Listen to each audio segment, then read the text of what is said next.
billahi minasyaitonir rajim. Bismillahirrahmanirrahim. Assalamualaikum warahmatullahi wabarakatuh. Waalaikumsalam warahmatullahi wabarakatuh. Alhamdulillahilladzi hadana li hadza wa ma kunna linahtadiya laula an hadanallah. Nasyhadu an la ilaha illallah wahdahu la syarikalah wa nashhadu anna Muhammadan abduhu wa rasuluhu la nabiyya ba'da amma ba'd. Rabbi shrah li sadri wa yassir li amri wahlul 'uqdatam min lisani yafqahu qawli. Rabbana taqabbal minna innaka antas samiul alim. Rabbana waj'alna musliman lak wa min dzurriyyatina ummatan muslimatan lak wa arina manasikana wa tub 'alaina innaka antat tawwabur rahim. Amin ya rabbal alamin. Ummahati fillah rahimakumullah. Untuk pertama dan utama sekali, senantiasa kita mengucapkan rasa syukur kita kepada Allah Subhanahu wa taala atas begitu banyak limpahan rahmat, kasih sayang dan hidayah yang Allah berikan kepada kita yang tak bisa kita hitung dengan jari-jari kita. Terutama nikmat yang masih diberi semangat oleh Allah untuk melangkahkan kaki serta mengayunkan tangan untuk datang ke majelis yang mampu menghinakan diri kepada Allah Subhanahu wa taala.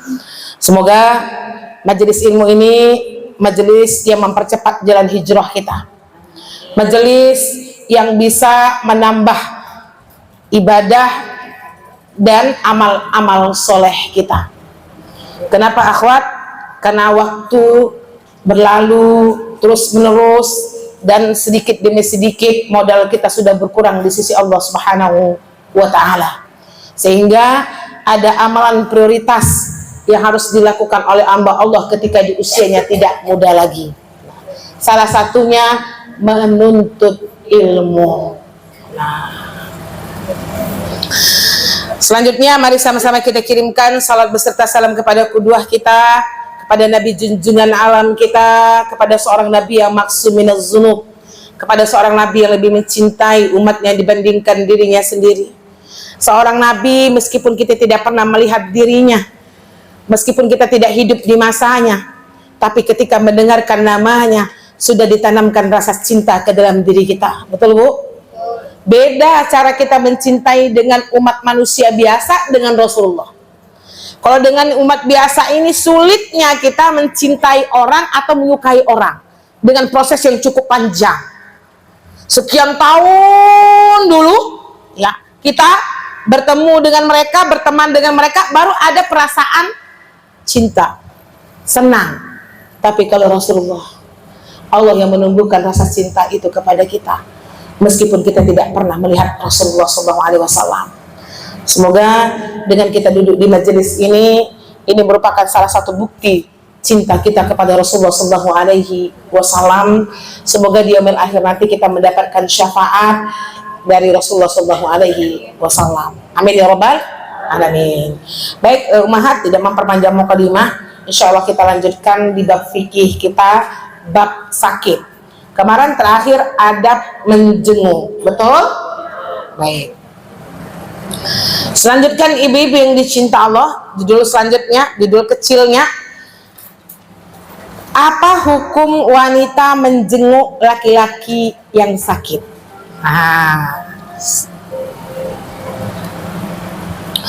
Bukhari berkata pada bab wanita menjenguk laki-laki, Ummu Darda datang menjenguk laki-laki keluarga masjid dari kalangan Ansar. Berarti hukum asalnya, jangan dicatat Bu, petih nanti ibu nyatatnya. Hukumnya berarti boleh nggak wanita menjenguk laki-laki? Boleh, tapi berlaku syariat. Apa syariat kalau wanita itu pergi menjenguk laki-laki? Yang pertama, tidak sendirian.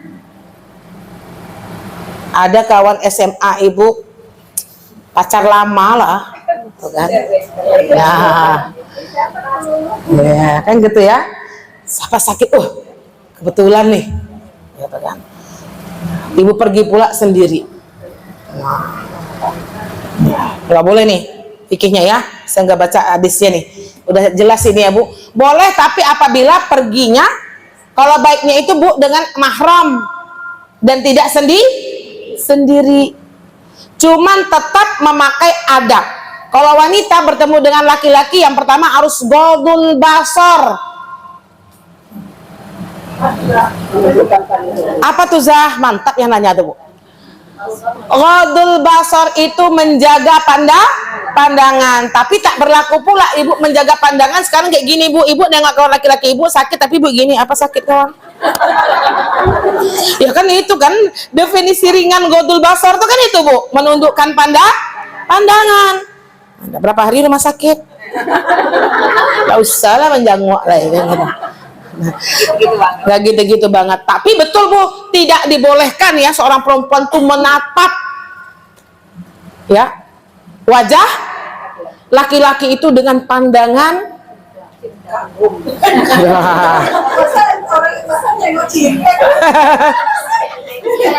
ada juga kayak kita Antuna aja kalau misalnya ya mendengar ustadz gitu kan, ada nggak sih Bu karismanya gitu? Ustadz luar biasa banget tuh kan gitu. Kalau ustadz ya Itu bahaya juga Bu Novi. Antuna lagi kajian tafsir kan ya Ustadz Edi kayak gini pula tuh, masih muda pula Ustadz tuh kan. Ustadz ini memang keren kali nih, udah nafsirkannya mantap, ganteng pula gitu kan. Nah, jadi makanya Ibu, saya dulu di Sudan itu kalau misalnya bertemu dengan mahasiswa, mereka ngisi seminar tuh pakai sutroh namanya. Sutroh tahu Bu? Itu malah penasaran saya. Nggak usah lah pakai sutroh. Saya bilang ngusulin sama kakak senior, pakai sutroh tuh malah lebih besar fitnahnya. Siapa yang ngisi woi? Ngintip kami dari bawah. Oh kakak tuh ya. Ya itu lebih. Jadi makanya ghodul basar di sini akhwat ya. Ya. Boleh disutroh silahkan ya. Tapi ini maksudnya tuh tidak memandang dengan pandangan tajam. Paham Bu? Terus nggak usah pula ibu bilang kakinya luka, kakinya lu ibu pengen pegang. Ya pokoknya sesuai dengan adab. Nah, gitu ya Bu ya. Ini bagi orang-orang yang terlalu luas. Kan ada di antara kita tuh Bu orangnya tuh apa namanya ya? Memang bersahaja gitu ya. Ramah. Ya. Cuman hati-hati dengan lawan jenis nggak boleh kayak gitu. Ya laki-laki tuh. Gitu ya Bu Novi ya. Baik, ini bisa dipahami ya Bu ya. Kemudian laki-laki menjenguk perempuan boleh? Sama berlaku. Nah, saya nggak terangkan dengan jelas ya Bu, udah paham maksud saya ya Bu ya. Nah, Ibu kalau pergaulan dengan laki-laki itu fikih pergaulan lawan jenis tuh saya mohon betul lah. Sama suami sahabat Ibu pun tetap Bu ada adabnya. Nih misalnya kan Bu Mary sama Bu Dian udah dekat nih. Nanti Bu Dian dengan suami Bu Mary gitu pula akrabnya. Itu nggak boleh tuh fikihnya.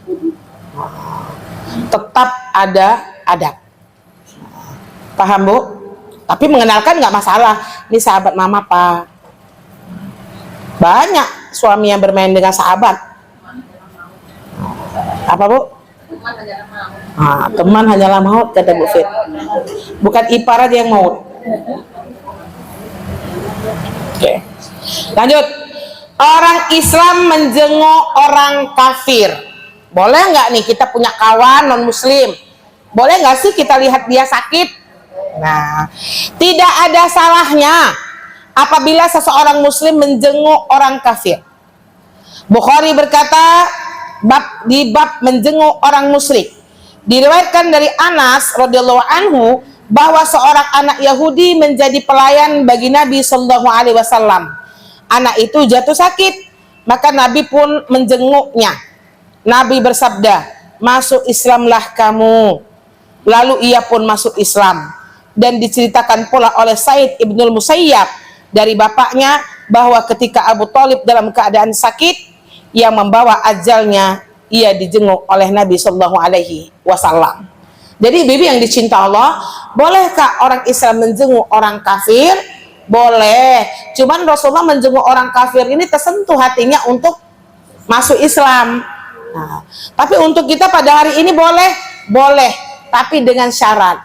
Nah, apa syaratnya, Bu? Ibu nggak usah macam-macam, cuman bilang tinggal, tidak usah pula mengangkatkan tangan untuk berdoa, ya. Di atas katilnya, dia di atas kasur, kita doa.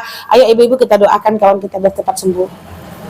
Cukup adab kita sebagai seorang teman, kan ada hak muslim terhadap muslim, ada hak muslim terhadap orang kafir. Maka cukup untuk menghormati saja ibu-ibu yang dicinta Allah. Cepat sembuh ya. Nah, gitu aja. Nah, nggak usah ibu bilang ini penggugur dosa kamu ya, diangkat derajat ya. Nggak ada itu. Jadi coba bilangnya cepat sembuh ya, gitu aja, Bu. Nggak usah. Jadi itu kenapa ini dibolehkan, karena Islam itu agama rahmatan lil alamin. Itu aja, Bu. Mau tahu dengan ibu datang dia tersentuh untuk masuk Islam, sangat boleh. Oke, paham ya, Bu? Nggak saya terangin detail ya. Yang detail nanti yang detail. Kemudian selanjutnya, menjenguk orang yang sakit mata nggak usah. Meminta doa dari orang yang sakit. Kemarin kita sudah kaji di babnya ya. Nah, jadi kita skip saja nih, Bu. Kenapa? Jika engkau datang menjenguk si sakit, suruhlah dia berdoa untukmu. Karena doanya seperti doa malaikat. Yakni besar kemungkinan dikabulkan Allah. Sudah saya sampaikan pekan lalu ya, ibu-ibu yang dicinta Allah. Jadi memang itu adab meminta doa kepada orang yang sakit. Setelah kita mendoakan mereka, ya kita minta doa dari mereka. Baik, sekarang masuk ini babnya agak besar. Berobat. Bab berobat lagi ya, Bu. Nah, ini mulai nih.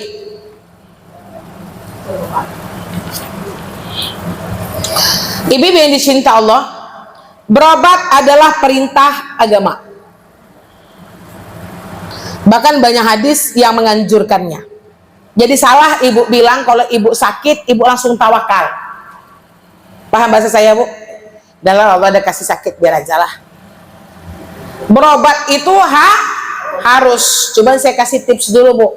Ketika kita diserang, diberikan ujian oleh Allah, musibah oleh Allah, sakit. Oke. Sekarang dalam kebiasaan ibu sehari-hari ya, apa yang pertama kali yang ibu lakukan? Contoh, ibu sekarang sedang sakit kepala. Jujur ya, sebelum saya kaji tazkirah ini, apa yang pertama kali ibu lakukan dengan sakit kepala ibu? Satu, minum obat nomor satu.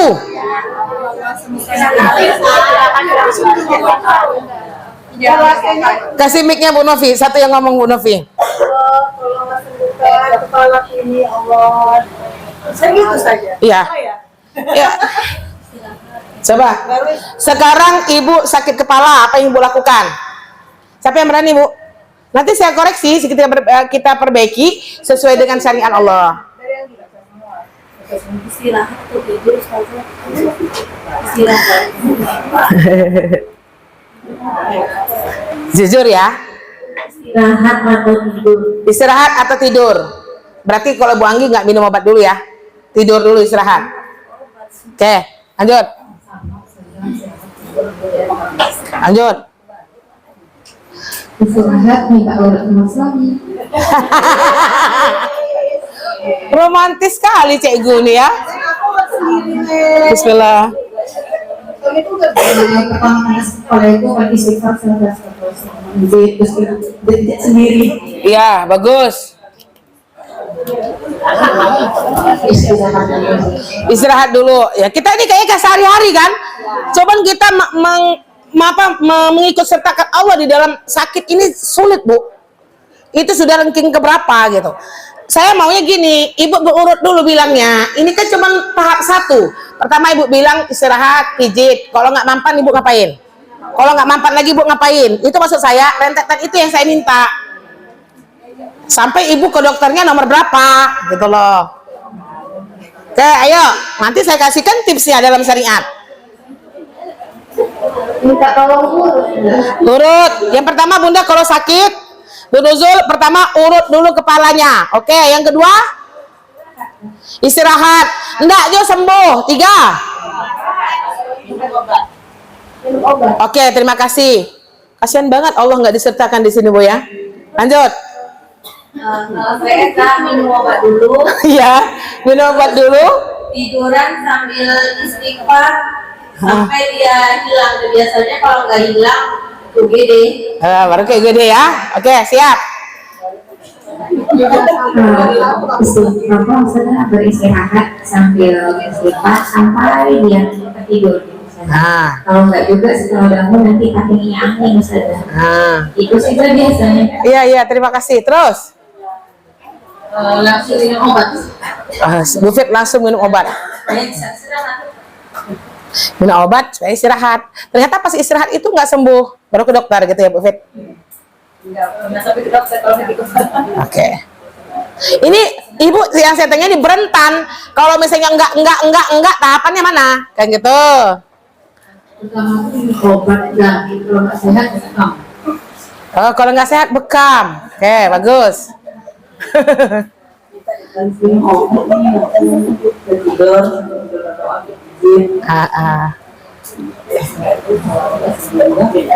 Oke, obat terus.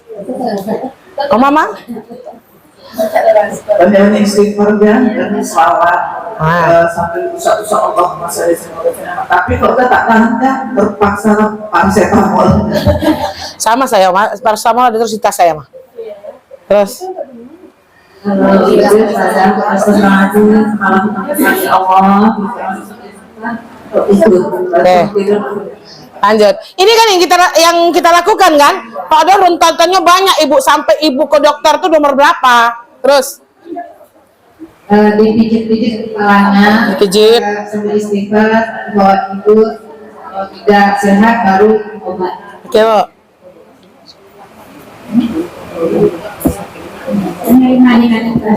Menerima dengan ikhlas dulu, mantap. Ya, prakteknya sulit tuh, Bu, Yun, ya. Hamba ikhlas sakit kepala nih, ya Allah. Terus, Istighfar dulu. Alhamdulillah, kepala, minum obat, istirahat, alhamdulillah. oke. Ini berbeda sakit ya. Ya, Kalau saya memang saya coba istirahat terus air hangat sama istighfar sama terus tidur tidak mudah sembuh saya bisa dibekam. Tapi yang namanya minum obat saya obat ya, kecuali kalau ada dokter sendiri ngasih tahu. Nah saya kan ada sakit tersendiri ginjal kan, jadi nggak boleh minum obat ya, Bu Anaya. Barakallah fiik.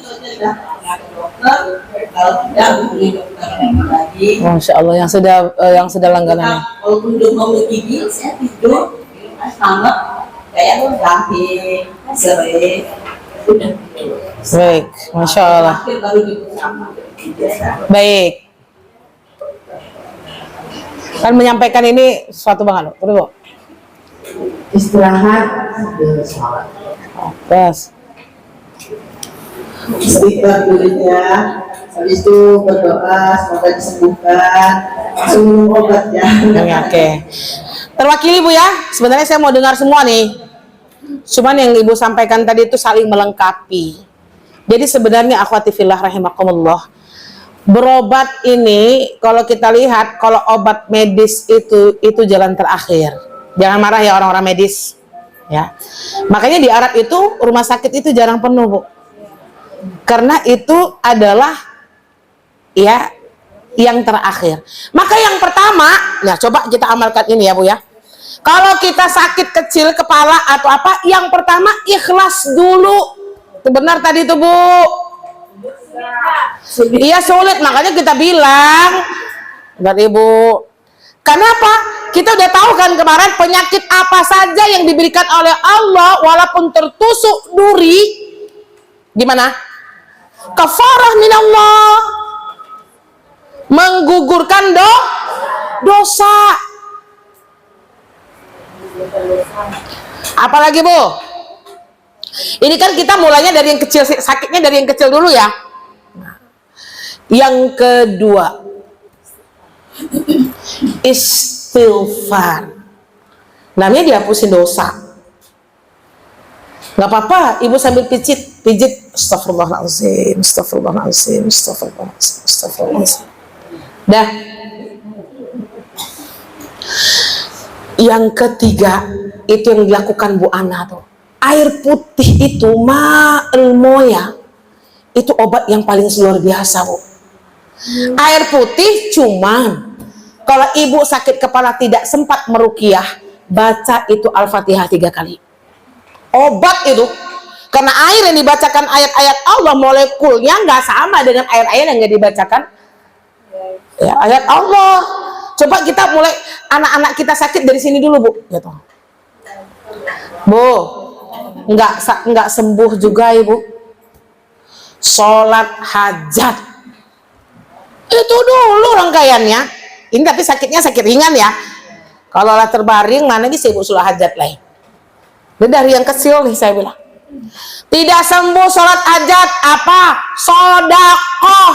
Pernah dengar kan? Itu rentetannya akhwat.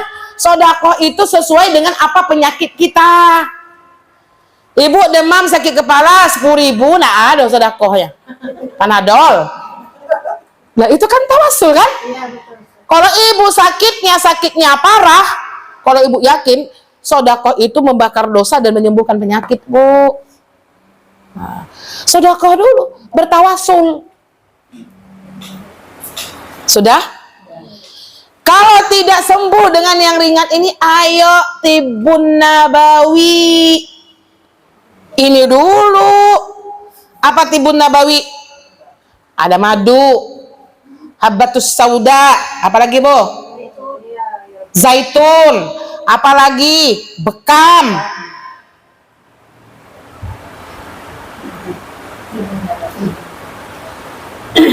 Sederhana kan? Cuman kita tidak mengamalkan ini, Bu. Langsung minum obat. Gitu. Langsung ibu istirahat. Sudah kayak tadi gitu kan? Ya nggak apa-apa, makanya kita sampaikan rentetan pengobatan Rasulullah tuh kayak gini.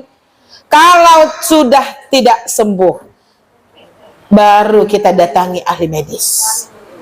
Oh. Nah. Bisa dipahami, Bu? Sederhana kan? Cuman ibu ngamalinnya nomor berapa ya?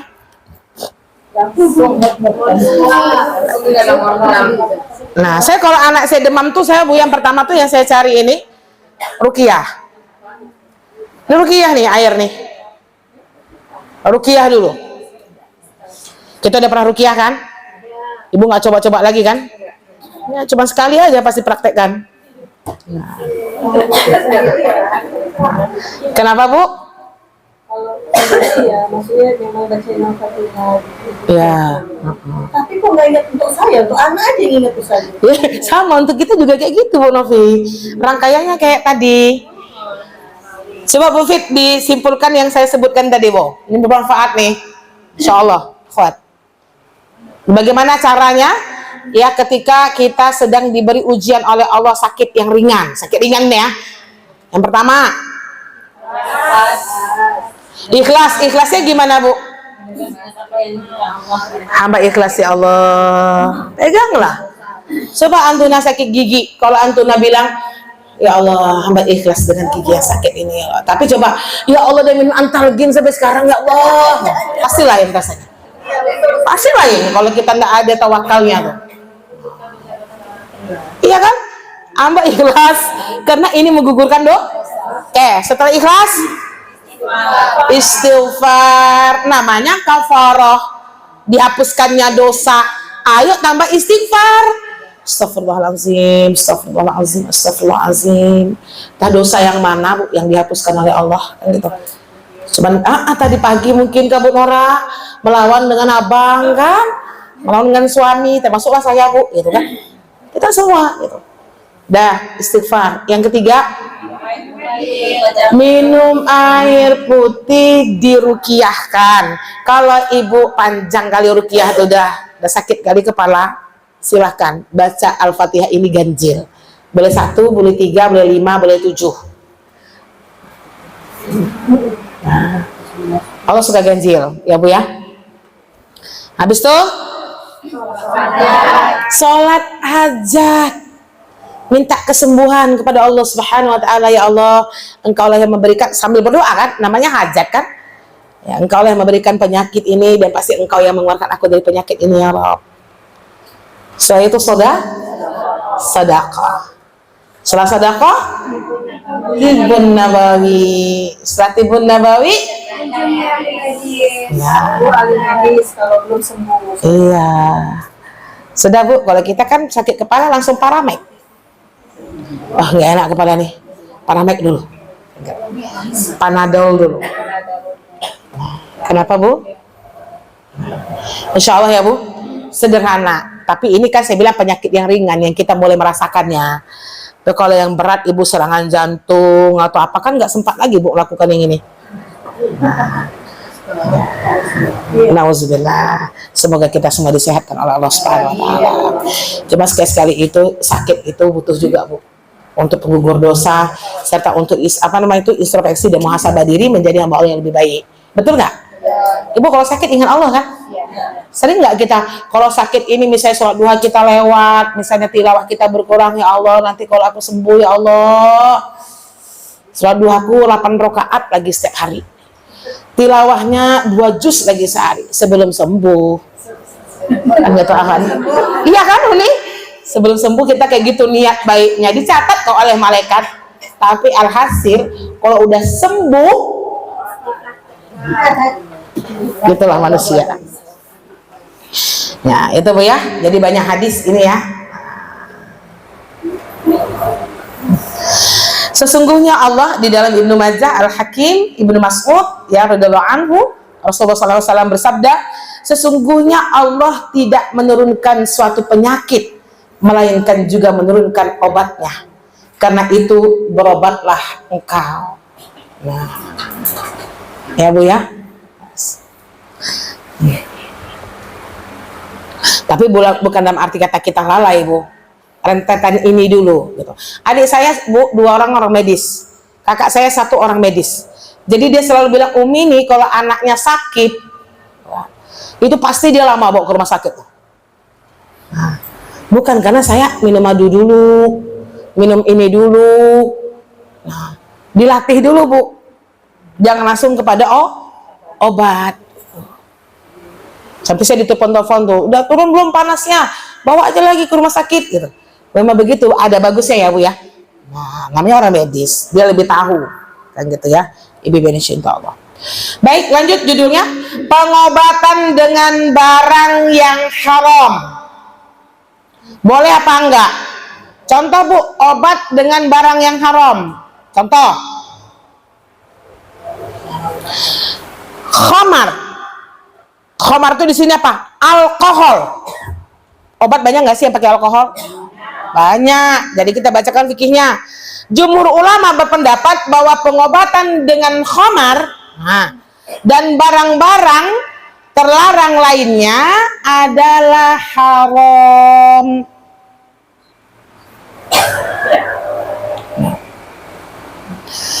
Kenapa? Mereka mengambil alasan kepada hadis-hadis berikut. Diriwayatkan oleh Muslim, Abu Dawud, kalau sudah Muslim itu hadis sahih ya. Dan Tirmizi dari Wa'il bin Hajar bahwa Tariq bin Suwaid menanyakan kepada Nabi tentang khamar yang dijadikannya obat. Lantas Nabi SAW bersabda, itu bukanlah obat tetapi penyakit. Tapi kita sudah kaji ini dulu di bab najis. Ibu ingat, khamar itu kapan dia haram? Apabila dia ditamla. Pahami bahasa saya Bu? Khamar itu kalau ditamla, tamla itu berarti dimakan. Obat yang mengandung alkohol, obat demam anak-anak itu banyak pakai alkohol. Nah, saya kalau anak saya demam berusaha terus bilang sama dokter, dok boleh nggak sih dok obat panasnya yang nggak ada alkohol? Oh iya Bu, kita kasih. Tapi kalau dia bilang nggak bisa Bu, alkohol ini dia penurun panas itu cepat, gitu. Kami kasih ini karena anaknya 38,5 misalnya. Kami kasih yang alkohol ya Bu ya. Kita kan sudah ikhtiar. Jadi khamar itu nggak boleh tuh ditamla. Tamla itu dimakan. Tapi kalau dipakai dia nggak haram. Untuk kompres itu nggak ditamla kan? Terus ibu, Vaseline ibu ada alkohol nggak? Ada alkohol tuh. Parfum ibu ada alkohol nggak? Ada kan? Gimana tuh? Boleh dipakai? Boleh. Tapi perempuan pakai parfum di rumah ya, Bu. Dia boleh dipakai. Vaseline ada alkohol. Boleh dipakai, tapi nggak boleh dimakan. Contoh, Bika Ambon. Kalau dia pakai air nira, insya Allah dia halal. Air nira itu berubah kepada khamar itu 24 jam kan? Ibu yang orang Medan nih. Medan. Nah. Kalau air nira boleh kan, Bu? Makanya air nira dijual kan? Dijual nggak di tepi-tepi jalan tuh banyak tuh saya lihat air nira. Tapi air nira tuh berubah jadi tua ya. Itu 24 jam. Makanya cepat sekali, Mi. Makanya kita beli air nira itu harus hati-hati. Langsung minum ya, saya. Ya, langsung minum. Papai itu menangani alkohol kalau dia sudah berbuih dan asam. Kalau dia belum berbuih masih boleh. Saya suka tapai kok, Bu. Iya, Bu Mi, itu tandanya. Kalau dia masih manis, insya Allah belum ada alkohol. Tapi kalau dia sudah berbuih, rasanya sudah nggak manis, itu alkohol.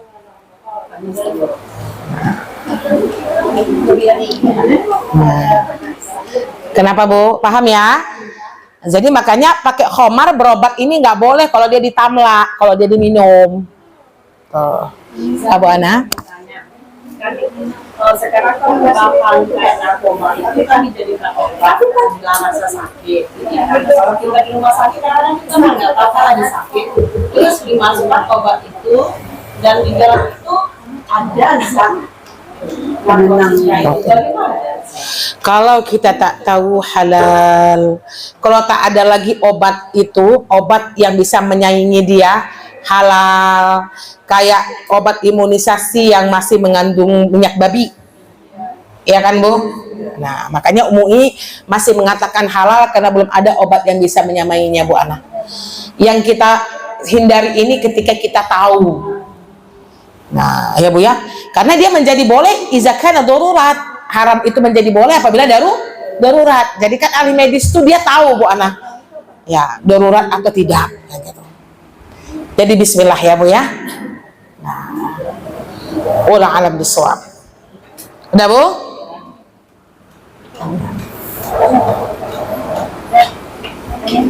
Kalau ada pengobatan yang menggunakan kayak ikhtiarnya melalui kaul itu loh. Itu akan Umi kaji bab tersendiri.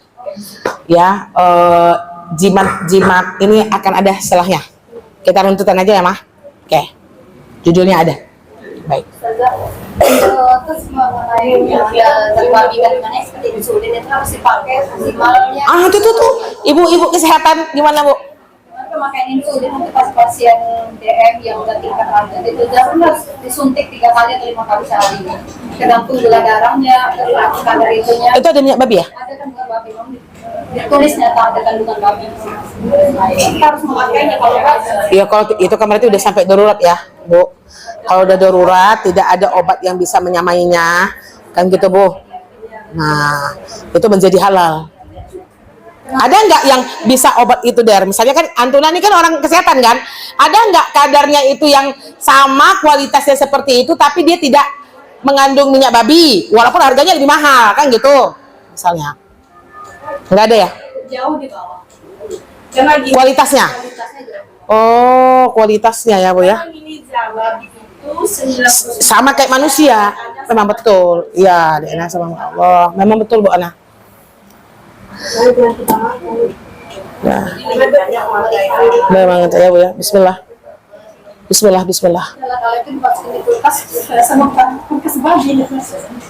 Dulu ya waktu nyentik orang tuh, Bu ya.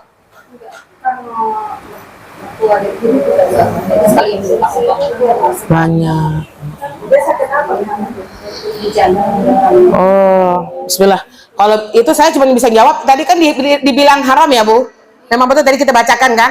Tapi dia menjadi halal apabila darurat. Sebuah hal yang haram itu menjadi halal karena darurat. Nah, kita yang paling tahu itu kadarnya itu darurat apa tidak. Nah, gitu deh. Lagi saja. Ya. Terus untuk gula itu sebenarnya kan bisa saja dia mencoba kan ke papa itu. Kalau seandainya beliau rajin mau puasa, itu bisa dijarakkan pemakannya itu. Dan kita tidak mengganggu, cuma karena dia ini coba kayak gini-gini nih kan, jadi lebih memperkecil kita menggunakannya kan gitu. tapi karena dari pihak rumah sakit memang harus seperti ini, jadi dia udah ada dibayangkan risiko kalau sempat putus seperti ini. Sementara yang kita praktekkan itu memang aja gitu kan, malah bagus, pemeriksaan berikutnya harus lebih bagus. Tapi kan ketemu dengan dokter tetap menyarankan yang sampai putus Bu, jadi udah ini lagi dengan lagi. Iya, lambat-lambat Bu. Orang yang kayak kami ini kan nggak orang kesehatan, jadi memang nggak tahu, gitu kan. Kalau kayak Bu Dery kan orang kesehatan, bisa dipahamkan, ayah resikonya nggak ada kok ya. Kalau kita puasa gini-gini itu bisa menurunkan, misalnya kayak gitu kan, pandai-pandai lah gitu Bu. Nah, kami ini diuntungkan karena nggak ngerti, benar nggak Bu? Apa kandungannya? Saya anak ke 4, 5, 6 nggak imunisasi. Sampai adik saya tuh nelfon saya, Ustazah ini memang betul lah. Ayo. Nah, so saya bilang ada zat yang bebas dari minyak babi itu Malaysia. Cuma suntikannya mahal.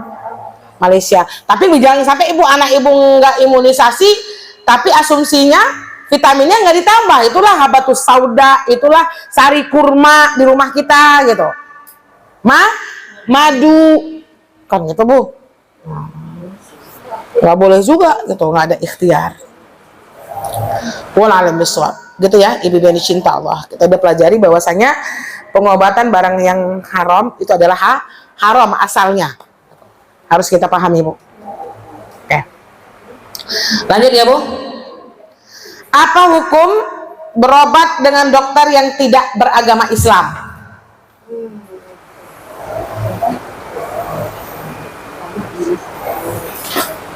Udah Bu? Dalam buku Al-Adabus Syar'iyyah karya Ibnu Mufli disebutkan ya, jika seorang Yahudi atau Nasrani ahli dalam ilmu kedokteran dan dapat dipercaya, maka dia boleh diangkat menjadi dokter. Boleh apa enggak?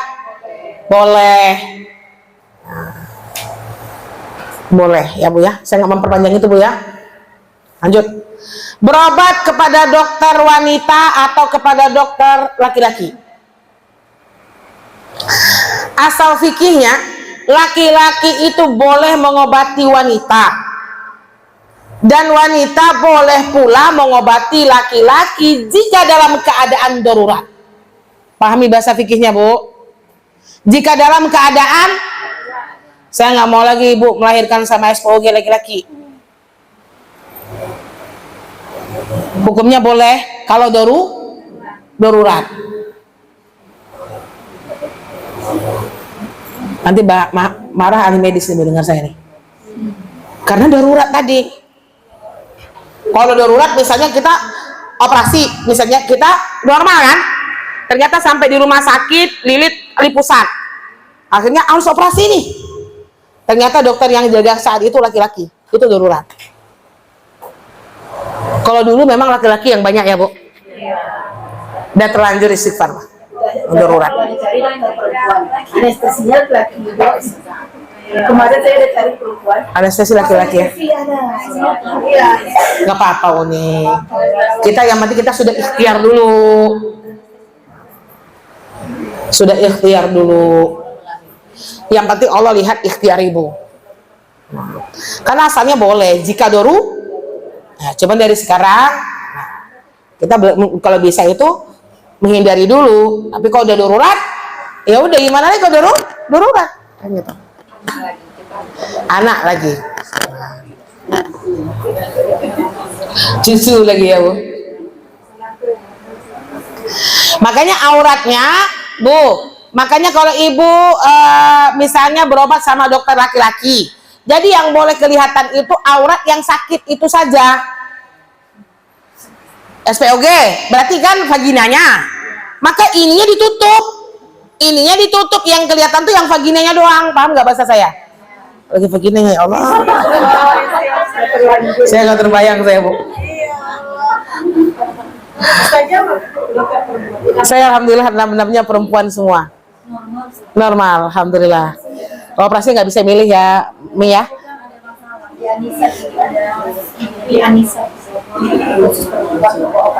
Iya, saya 45 di 56 di Anissa tuh. Yang di tas kurun kan? Iya, alhamdulillah.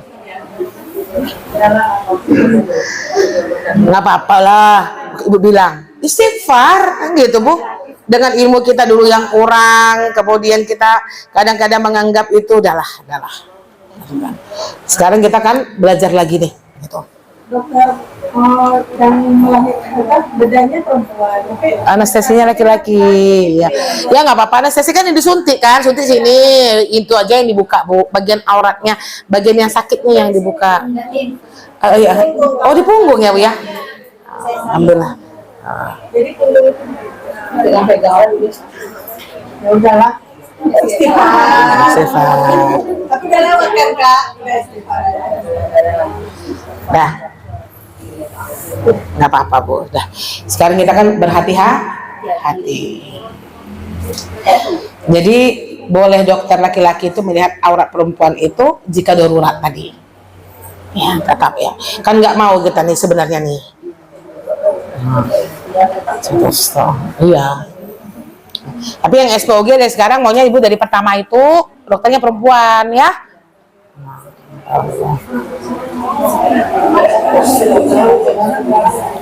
Anak kita lagi cucu, Bu. Udah ya, Bu? Ngerti ya? Oke, lanjut. Pengobatan dengan mantra dan doa-doa. Udah seletuk dia duluan di belakangnya, Bu.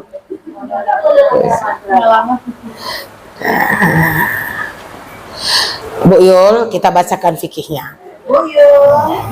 Disyariatkan pengobatan dengan mantra-mantra dan doa-doa jika mengandung zikir kepada Allah dan diucapkan dengan bahasa Arab.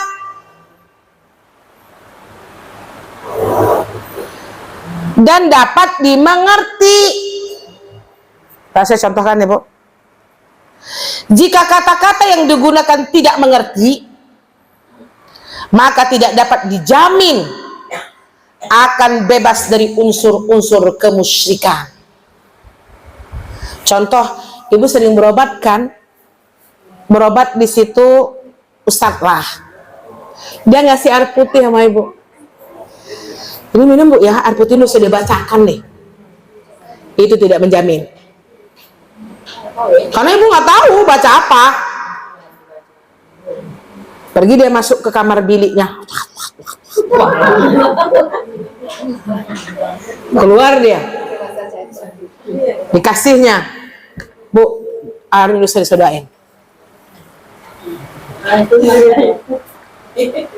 Apa, Bu? Jangan-jangan izin ya. Iya, makanya Bu Mimi, kalau kita nggak tahu, nggak usah. Tapi kalau Ustadz tuh baca Bismillahirrahmanirrahim, dia keras. Subhanallah, alhamdulillah. Ibu ngerti? Jadi obat. Tapi kalau Ibu bilang ruqyah, kalau ditanya dalam syariatnya, Zah, mana bagus? Meruqyahkan sendiri atau diruqyahkan oleh orang? Ah, tahu pun Ibu. Lebih bagus Ibu bacakan air putih sendiri itu. Nah, dengan ayat yang sudah kita pelajari dulu tuh. Kenapa, Bu Nor? Iya, salah satu pintu surga memang tertutup. Kecuali di ACC. Misalnya Bu Nora ruqyah sendiri. Habis itu saya tidak melihat apa namanya tuh progres dari ruqyah Bu Nora kan. Nah, baru saya bilang, Bu Nora ke Al-Falah aja ya, naik diruqyahkan orang. Tapi Bu Nora nggak boleh bilang ruqyahkan saya Zah, ruqyahkan saya Zah. Nah, itulah yang salah satunya bisa menutup pintu surga buat kita. Paham, Bu?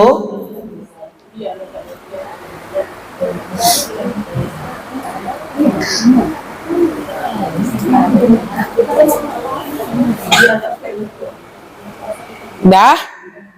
Jadi lebih bagus sekarang, lebih aman gimana? Pekan depan saya kaji ciri-ciri pengobatan Islami dengan yang bukan Islami. Sama yang punya mama tadi, berbentuk batu, benda, itu boleh apa enggak? Nah, tuh kan. Gimana ciri-cirinya, Zah? Dia ustadz, disuruhnya awak bawa ayam kampung cie, cincin 2 meh. Syar'inya apa enggak tuh? Ya saudara, pengobatan Islam itu masuk akal. Kalau pengobatan itu enggak masuk akal, Bu, itu bukan pengobatan Islami. Itu kuncinya yang pertama harus Bu ketahui.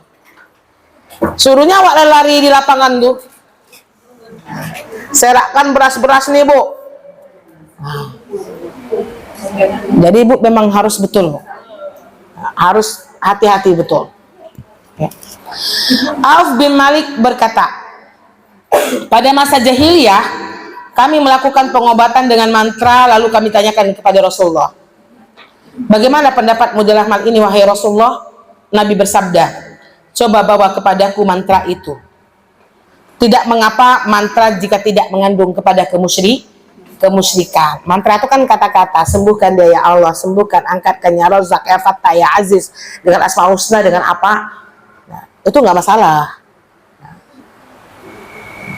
Itulah bedanya dengan dukun. Dukun tuh mantranya pernah lihat nggak, Ibu? Pakai masalah bukan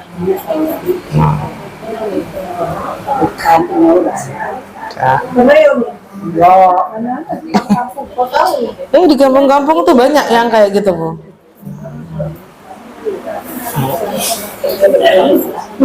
Jadi mantra yang diambil dari kitabullah dan zikir-zikir tuh boleh. Misalnya Ibu membaca la ilaha illallah 100 kali, kan jadi zikir, mantra jadi zikir kan?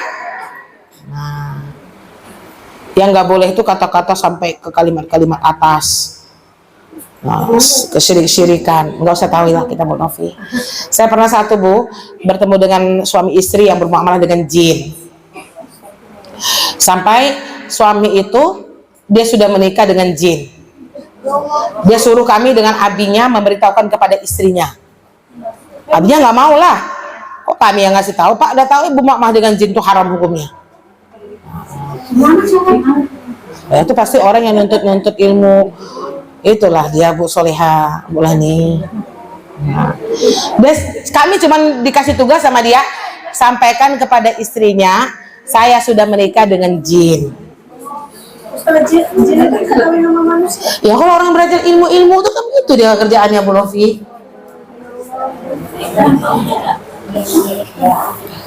Suami saya bilang apa? Enggak, kami nggak mau menyampaikan. Sampai dia bilang apa? Ustadz apa nih katanya kita, Bu? Memang ada orang-orang bermuamalah dengan jin tuh memang banyak, Bu. Ya, memang banyak, Bu Novi. Tapi kita haram kan bermuamalah dengan jin. Bagaimana kita ambil caranya dia bertobat? Oh. Seandainya adalah seperti itu, kalau selanjutnya Dia sendiri yang harus memberhentikan itu, Bu. Itu pasti menuntut ilmu dia, Bu Dery. tapi itunya meninggal, gurunya Rukiah tuh, Rukiah lawan terus Rukiah terus gini ya. Emang ada, Bu? Iya. Enggak, yang itu biasa Uni, yang dia menikah dengan jin ini yang kami nggak mau gitu. Ya. Bilang kan ke istri saya, tolong Ustadz dan Ustazah. Oh nggak mau lah kita lah, Bapak aja ngasih tahu. Abi tegas kemarin tuh, karena di dalam Al-Quran kita udah tahu Pak, dilarang bermuamalah dengan jin. Iya Ustaz, jadi di kebun itu ada orang kebun, dia suaminya belum pulang kan, tapi suaminya tiba-tiba pulang, cuman dia aja kayak gitu, tiba-tiba lain lagi masuk motor baru hilang dia. Apa tuh ya? Ada nggak sih, Bu? Jin tuh ada nggak sih? Emang ada. Yang menyerupai dia siapa namanya? Karin kan?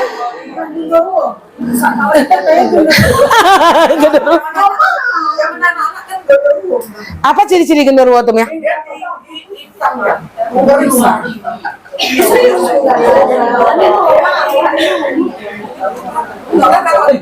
Jin berarti, bukan manusia berbentuk itu kan? Bapak itu tidur, ya kayak memeluk suami kita gitu kan. Jin tuh. Karena jin itu kata Ustaz tadi bisa kawin ya. Bisa dia manusia yang bisa kawin dengan jin tuh. Dia kan alam kita kan sudah beda Bu Novi. Jadi mereka tuh masuk ke alam jin gitu loh. Nggak ada ilmunya, maksudnya tiba-tiba kok diganggu jin gitu. Kecuali yang memang dia pakai jin yang kayak saya bilang, dia cari ilmu gitu kan. Suaminya kan kerja malam, KS. Ya. Dia suaminya pulang dia tidur sampingnya. Penunggu-penunggunya. Memang jin itu kan sama kayak kita, Bu. Berkeliaran. Cuman alamnya nggak sama kan? Itu malah satunya tempat jin tuh di mana, Bu? Tempat yang kotor. Ya kan? Sunyi, sepi. Makanya Ibu, di kamar mandi, disolokan. Makanya kita kamar mandi itu secantik apapun kamar mandi Ibu nggak boleh lama-lama. Sudah jam 10 ya Bu? Iya Bu, Bu Yus. Waalaikumsalam warahmatullahi wabarakatuh. Ditandain ya Bu ya? Karena maraknya Android ini, kadang-kadang wilayah luar ini, misalnya doa menunjukkan orang yang sering menzalimi kita, amalkanlah ini katanya. Itu tuh bagaimana? Ibu kalau nggak ada hadisnya nggak usah. Tapi yang nyampaikan tuh kadang-kadang ustadz juga. Ya, boleh Ibu ngikuti apabila Ibu yakin gurunya itu adalah orang-orang yang berilmu. Yang kenal kita dengan dia. Nih itu maraknya itu ya Bu ya. Memang Bu, itulah media tuh ada untungnya, ada ngeri-ngeri sedapnya juga. Yang pasti itu ibadah tujar kan. Nah, yang jelas kalau apa Bu, cara menundukkan orang yang menzolimi kita tuh dengan baca apa? Mu'awizoten kan? Itu paling dengar kan? Mu'awizoten itu apa? Surat apa? Itu yang paling manjur Bu Yus. Itu yang jelas. Mungkin ada zikir-zikir lainnya mungkin tambahan. Tapi ini yang paling jelas. 2 surat yang bisa melindungi kita. Ya kan Bu Yus, ada orang yang nggak enak melihat Bu Yus, baca 2 surat tuh Bu, tapi dalam hati aja. A'udzubillahi minasyaitonirrajim, bismillahirrahmanirrahim. Qul a'udzu birabbil falaq min syarri ma khalaq. Tapi jangan pula qul a'udzu birabbil falaq min syarri ma khalaq. Nanti dia marah sama kita Bu. Itu dulu yang Bu Yus baca, baru masuk tambahannya tuh. Tambahannya zikir-zikir seperti apa gitu, harus tahu dulu Bu.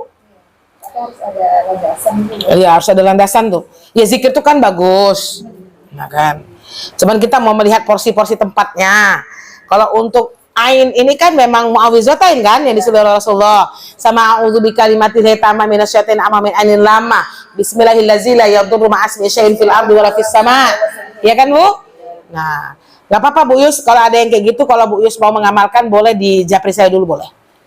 Nah, kira-kira boleh dipakai nggak Zah? Ya. Iya, makanya zikir pagi, zikir petang itu adalah bagaikan pagar baju besi lagi buat kita. Allah yafiq, alhamdulillah rabbik wa takuna minal muntarin. Assalamualaikum warahmatullahi wabarakatuh.